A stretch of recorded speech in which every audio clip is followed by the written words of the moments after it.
Hi everyone, welcome to my channel. My name is Vineeta and today I'm going to be talking about my top 7 absolute favorite beast mode fragrances.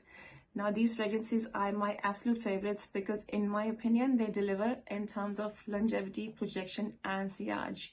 They smell amazing and they last 8+ hours on the skin. To me, they're uplifting, they're mood boosting, and they make me happy when I wear them. So now in no particular order, let's start. So my first favorite fragrance is Lamar by Kajal. It's a fruity floral fragrance with lots and lots of pineapple, red berries, cardamom, coriander, Bulgarian rose, Turkish rose. It's got magnolia, it's got vanilla, amber, cedarwood, cashmere wood and musk at the base. It's an intensely fruity fragrance with a little tart and sweet opening at the same time. It's an overdose of fruits, but the fruity notes are very nicely blended. And with the cardamom and coriander, I can smell the pineapple and some citruses, maybe bergamot. I can smell passion fruit. The rose here is very sweet rose. It's almost fruity rose. I can smell the jasmine, not too much though. Some magnolia and some saffron. Not the strong saffron. It's just there to keep it airy. It's an intensely sweet fragrance, but it's never gets cloying. It's vanillic. It's airy. It's syrupy. It's juicy. It's ambery with lots of fruits and flowers. I can smell it on me all day, and it performs like a beast. It's phenomenal. It's alluring. It's a strong love for me. It's Lamar by Kajal. The next fragrance on this list is Hibiscusmahajad by Maison Crivelli. It's an oriental fruity floral scent in Extrait the Parfum concentration. It's an intense fragrance with a bright and spicy opening. It's got rose damascena, hibiscus, vanilla, cassis, leather, mint, some cinnamon, amaranth seeds. Now, if you don't like leather like me, because I'm not a big fan of leather note, but the leather here is so smooth, so light. In fact, I don't get it much at all. To my nose, it's very faint. It's just there to bring the notes together and give that depth and the weight to the fragrance. It really smells like a high quality niche fragrance. It's captivating, it's breathtaking, it's so feminine. It's uplifting, it's sweet, it's sensual, and it gives the boss babe vibes. It's an attention-grabbing scent. It's bold and it's loud. Another one that you don't need to overspray. It projects, it lasts, it leaves a sexy trail. It's totally worth the hype in my opinion. So it's Hibiscusmahajad by Maison Crivelli. So the next fragrance on this list is Grandsoir by MFK. It lasts 8+ hours on the skin for me and forever on the clothes. We went to a family holiday last year, and Grandsoir was one of the fragrances I took there with me. And now there are jackets in my cupboard which I took with me, and they still smell of this, and that I can still smell Grandsoir on them even after months. I still get that whiff of the vanillic ambery goodness that is Grandsoir. It's so good. Some people find it a little masculine, but for me it's a perfect unisex scent. That's in my opinion one of the best ambers ever. It's got the tonka bean, it's got the vanilla amber accord, the benzoin, it's got labdanum, it's warm, it's inviting, it's alluring, it's got great sillage, it lasts and it projects. I just love it. And that's Maison Kurkdjian's Grandsoir. The next fragrance on this list is Delina Exclusif by Parfums de Mali. Anyone who's into niche fragrances needs no introduction to Parfums de Mali's Delina. In fact, all 3 of the Delinas, the original, the Exclusive and Delina La Rose, I think they're all beautiful scents. I love them all so much that I've got backup bottle of all of them. The one we're talking about today is Delina Exclusive.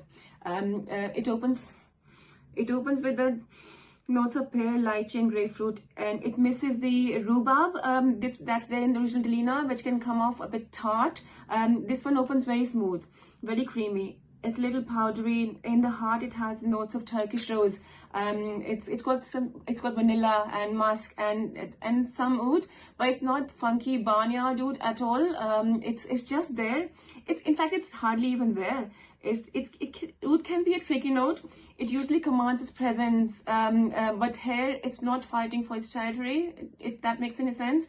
It happily stays in the background. It's just there to bring the scent together. It's like to make it more sensual, to add to its original charm. You know, it's a beast mode scent that delivers. It stays on the skin 8+ hours easily, 9-10 hours easily, lasts for more than 24 hours on the clothes, and projects like a beast. It's Delina Exclusive by Parfums de Marly. The next fragrance on this list is Nishane Ani, and for me it's the best vanilla scents ever created. It's sweet, it's romantic, it's alluring, and to my nose, it's really iconic. It's got the top notes of bergamot, green notes, ginger, pink pepper, heart notes of blackcurrant, Turkish rose, and cardamom. And at the base, it has patchouli, cedarwood, vanilla, benzoin, ambergris, musk, and sandalwood. Now, it's an Extrait de Parfum concentration, so it's a very potent fragrance with a dominant note of vanilla. It's a zingy vanillic experience with green notes. I can smell ginger and cardamom at the top, which makes it quite zesty, but it's balanced out with the blackcurrant. There's a sweetness. There's pink pepper. There's vanilla. It's aromatic. It's sweet. It's phenomenal. It has a note of Turkish rose in the heart, which I don't pick up much on. There's vanilla, benzoin, cedar, sandalwood, musk, and patchouli. It settles into a very, very unique vanillic experience. It leaves a huge, sexy scent trail. You don't need to overspray it at all. It's really potent and has exceptional performance and lasting power, both on skin and clothes. It's beautiful. I just love the way it smells. It's definitely worth getting your nose on. So that's Nishane Ani. The next fragrance on this list is Guidance by Amouage. Amouage Guidance came last year, and since then it has been one of the most polarizing and yet the most talked about perfumes of the year. You either love it to bits or don't like it at all. For me, it's been a total love from the very first sniff, thankfully, because it's not a blind buy safe perfume especially because of its high price point.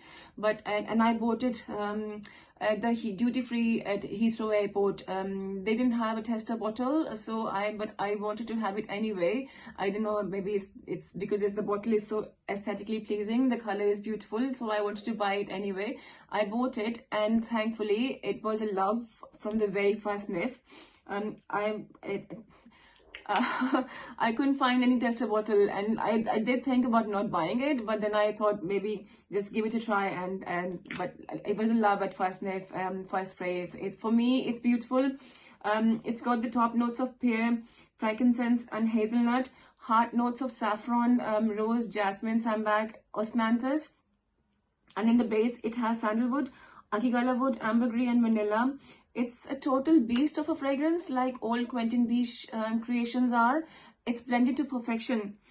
It's got great longevity, great sillage, and it's absolutely phenomenal projection and phenomenal sillage. It's a beautiful scent. I love it. So it's Amouage Guidance. So the last scent on my list today is Baccarat Rouge 540 in Extrait de Parfum concentration. Even though I did say it's not a rank list, this is my absolute favorite, my top #1 scents of all times. This was my first niche purchase, and I've got many beautiful and happy scent memories connected to it. Having said that, unfortunately, I've now gone kind of nose blind to it. I mean, I'm not fully nose blind to it. There are times I can still smell it. So what I do, I don't wait very often. I leave a gap of several weeks or at times several months between my wears, and then I can smell it again. And during the day while I'm wearing it, I do go nose blind to it. But having said that, while I can't smell it, other people can smell this on me, and I get steady compliments. Like every time I wear this, I get a compliment or more. But yeah, because of me going nose blind to it, I don't wait as often as I would like too. But it still stays my absolute favorite, my number one, because it's a beautiful scent, and for me it's a masterpiece of a creation from a master perfumer.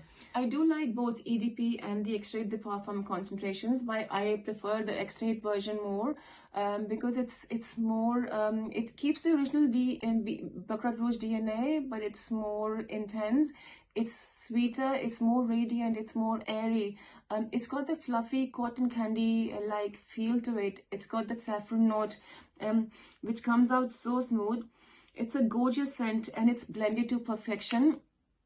It projects like a beast. It stays on the skin all day, and it stays on clothes forever. But it's so sweet, but its sweetness doesn't ever get cloying. It never feels too heavy, and yet leaves a massive scent trail, even though it's been cloned like 1,000,000 times. But you cannot deny the fact that it's one of the most coveted perfumes for many niche perfume lovers all over the world, and I absolutely love it. Yes, despite of my occasional nose blindness to it, it still remains my number one scent, and it retains the number one spot on my list. It was as I said, it was my first ever niche purchase, and hence really close to my heart. So guys, that's my list of top 7 perfumes of all time. Hope you enjoyed the list. I hope you enjoyed the video. Please don't forget to leave a like, subscribe to my channel, and let me know in comments section your top 3 perfumes all times. Thank you. Bye. Stay safe, stay happy. Bye.